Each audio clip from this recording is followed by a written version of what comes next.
और world war में आपका स्वागत है और मैं हूं आपके साथ शिवांगी जैन। आज के अपने इस खास प्रोग्राम में हम बात करने वाले हैं कि पुतिन ने ऐसा क्या कर दिया जिससे पश्चिम में टेंशन बढ़ती जा रही है। इसके बाद हम बात करेंगे कि पाकिस्तान में आपातकाल कैसे लगा। तो चलिए हम शुरू करते हैं। दरअसल अमेरिकी राष्ट्रपति चुनाव में जब डोनाल्ड ट्रंप राष्ट्रपति चुने गए तो लोगों को लगा कि शायद अब रूस और यूक्रेन युद्ध में स्थिरता आएगी।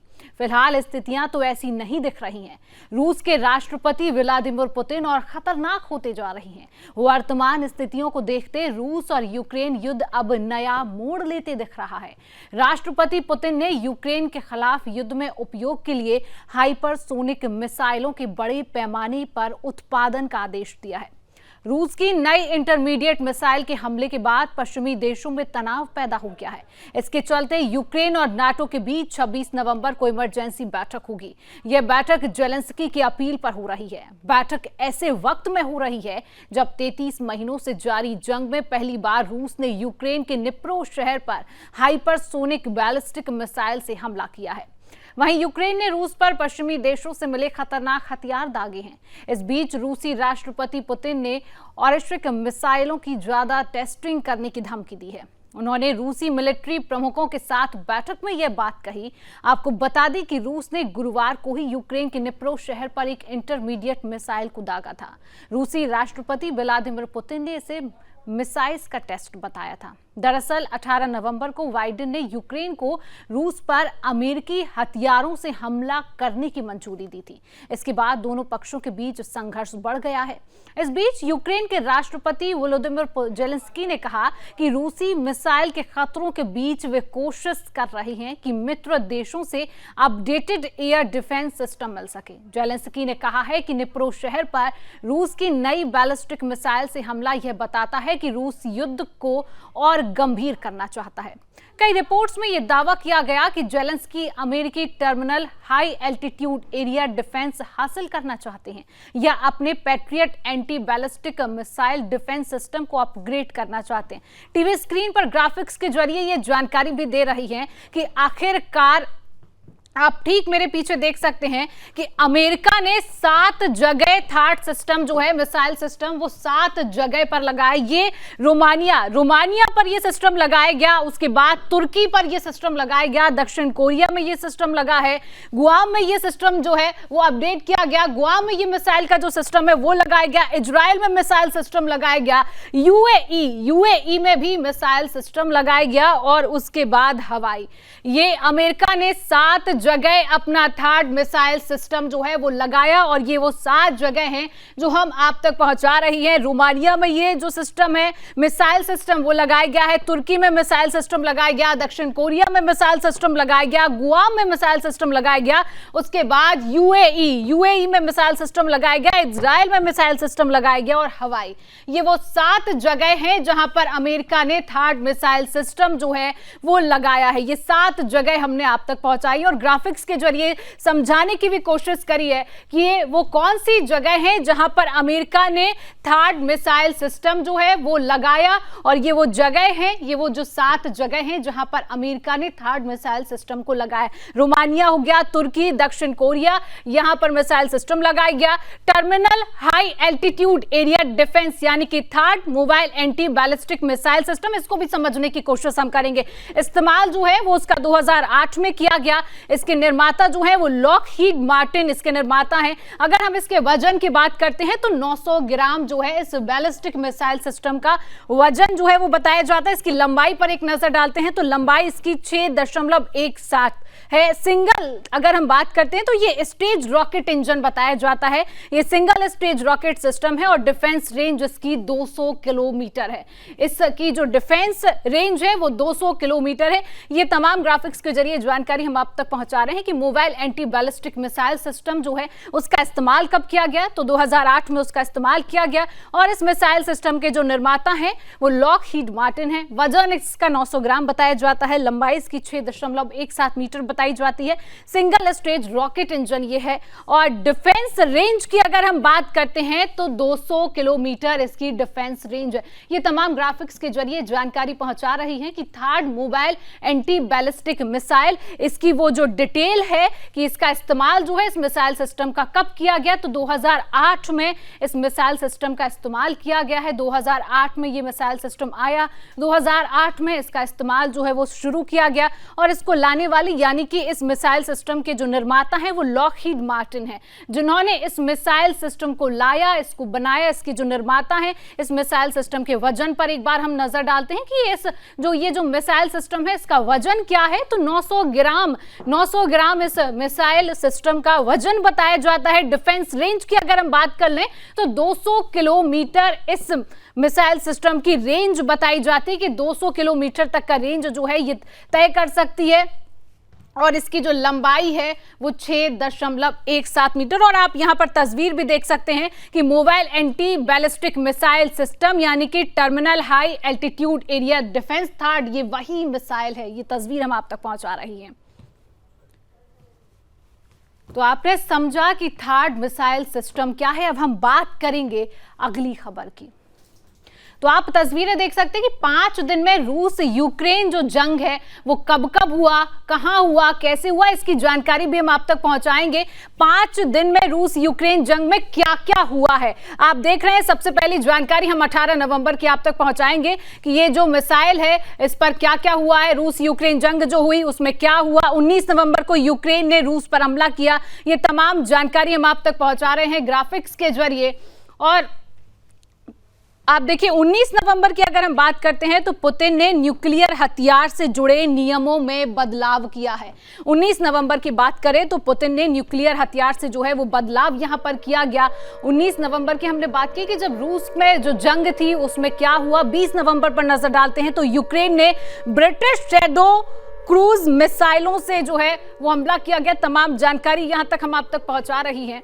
और ये जब जंग होती है और जंग में क्या क्या होता है, 5 दिन की ये जंग थी रूस और यूक्रेन के बीच। 20 नवंबर को अमेरिका ने यूक्रेन को लैंड माइंस देने की मंजूरी दी थी।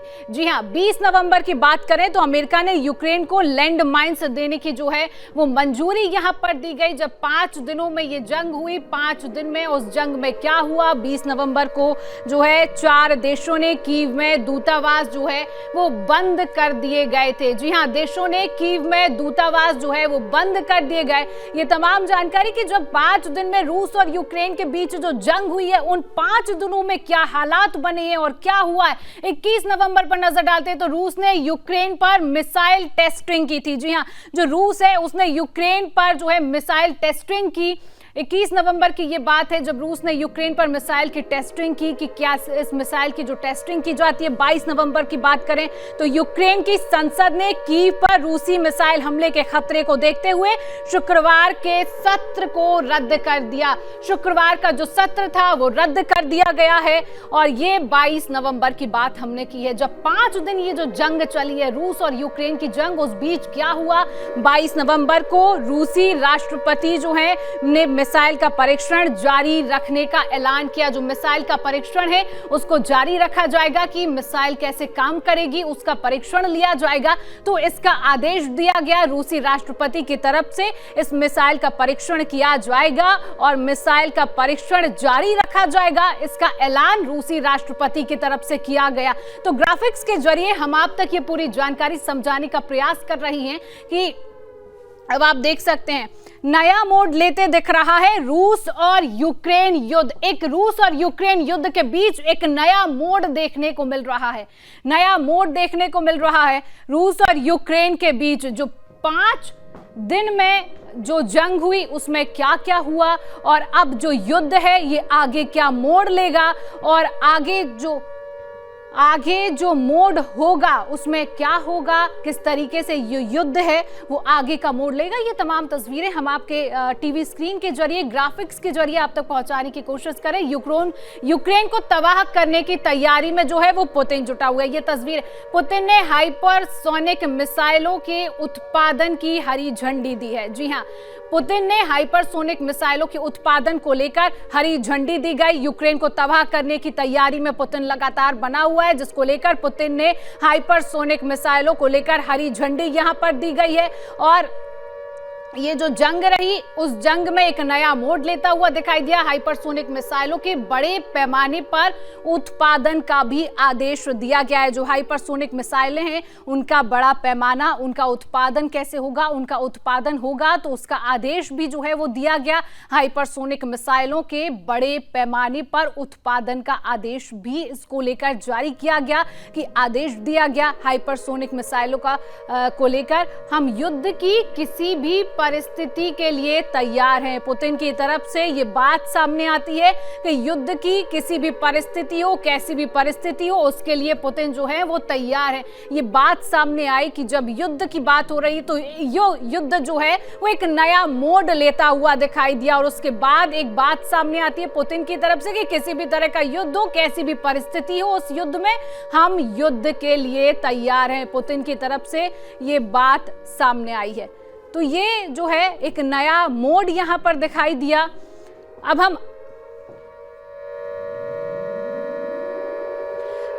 हम आपको वो सुनवाएंगे कि पुतिन ने मिसाइलों को लेकर क्या कुछ कहा है। ग्राफिक्स के जरिए हम आप तक पहुंचाएंगे वो जानकारी कि पुतिन ने आगे मिसाइलों को लेकर क्या कुछ कहा, क्या उनकी प्रतिक्रियाएं जो हैं वो सामने आई है। तस्वीरों में टीवी स्क्रीन पर भी आप देख सकते हैं जो पुतिन ने कहा है कि जैसा कि हम जानते हैं कि दुनिया में किसी के पास अभी ऐसा हथियार नहीं है। हाँ, जल्दी या बाद में यह अन्य अग्रणी देशों में ये दिखाई देगा। तो ये पुतिन की ये जो बात है वो सामने आई है। उन्होंने कहा कि हम जानते हैं कि वहाँ जो है वो क्या हो रहा है और इसको लेकर जो है वहाँ विकास किया जा रहा है। टीवी स्क्रीन पर ग्राफिक्स के जरिए ये जानकारी हम आप तक पहुँचा रही हैं, लेकिन यह कल होगा। पुतिन का ये कहना था कि यह कल होगा, और या फिर 1 साल में या फिर 2 सालों में। ये राष्ट्रपति रूसी व्लादिमीर पुतिन का ये जो बयान है, और 1 साल में या 2 सालों में होगा। हमारे पास आज ये प्रणाली है और ये महत्वपूर्ण है। व्लादिमीर पुतिन का ये बयान, ये आज होगा या 1 साल में होगा या कल होगा या 2 सालों में होगा।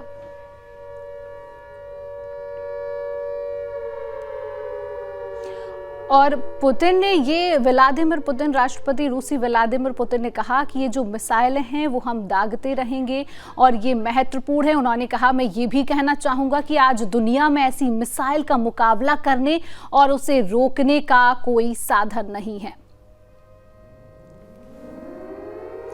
और मैं मिसाइल का मुकाबला करने और उसे रोकने का कोई साधन नहीं है। और मैं एक बार फिर जोर देकर कहूंगा कि हम नए सिस्टम की टेस्टिंग जो है वो जारी रखेंगे। ये रूसी राष्ट्रपति व्लादिमीर पुतिन का बयान है।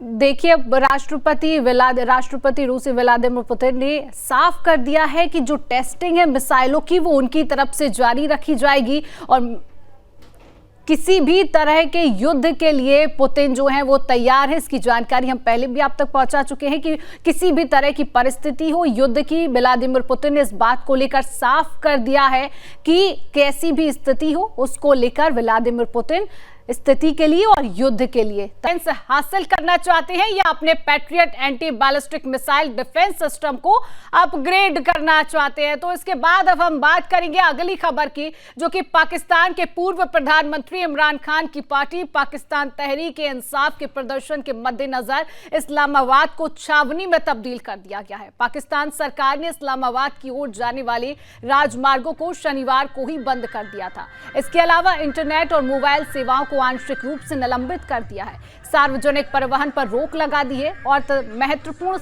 सड़कों को कंटेनर खड़े कर अवरुद्ध कर दिया है। इसके साथ ही भारी संख्या में सुरक्षा बलों को भी तैनात किया गया है। आपको बता दें कि इमरान खान ने पाकिस्तान की जनता से एकजुट होने का आह्वान किया है। पीटीआई के नेतृत्व ने सर्वसम्मति से निर्णय लिया है कि योजना अनुसार रविवार को प्रदर्शन किया जाएगा और इसे ना तो स्थगित किया जाएगा और ना ही लक्ष्य हासिल होने से पहले से समाप्त किया जाएगा। खबरों के मुताबिक पीटीआई के नेताओं ने खैबर पख्तूनख्वा के मुख्यमंत्री आवास पर रविवार को एक उच्च स्तरीय बैठक भी की है, जिसमें प्रदर्शन करने के लिए रणनीति को अंतिम रूप भी दिया गया है।